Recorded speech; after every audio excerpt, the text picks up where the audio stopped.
ఒకప్పుడు తెలుగు హీరోల డామినేషన్ టాలీవుడ్ వరకే పరిమితమయ్యేది. కానీ ఇప్పుడు చూడండి, ఎక్కడ వీలైతే అక్కడ రోలింగ్ స్టార్ట్ చేసేస్తున్నారు.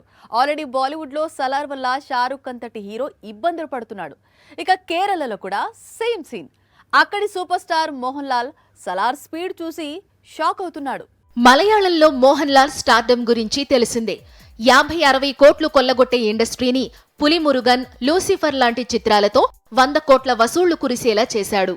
మాలీవుడ్ కు సంబంధించినంత వరకు మోహన్ లాల్ తిరుగులేని నటుడు, అత్యంత ప్రజాదరణ కలిగిన యాక్టర్. లాల్ నటించిన నీరు అనే సరికొత్త మలయాళ చిత్రం డిసెంబర్ 21న రిలీజ్ అయింది. అయితే డిసెంబర్ 22 మాలీవుడ్ లో కూడా భారీ ఎత్తున విడుదలైంది సలార్. అయితే ఎవరూ ఊహించని విధంగా సలార్ తొలి రోజే 4.65 కోట్లు రాబట్టింది.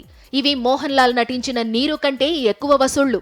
లాల్ సినిమా తొలి రోజు కేవలం 3 కోట్లు మాత్రమే రాబట్టింది. కేరళలో తెలుగు హీరోల వరకు చూసుకుంటే అల్లు అర్జున్ కు ఎక్కువ క్రేజ్ ఉంటుంది. అందుకే అతడిని మల్లు అర్జున్ అంటారు. అయితే ప్రభాస్ కూడా ఇప్పుడు మాలీవుడ్ స్టార్ అవుతున్నాడు. బాహుబలి 2, సాహో కూడా బంపర్ ఓపెనింగ్స్ అందుకున్నాయి.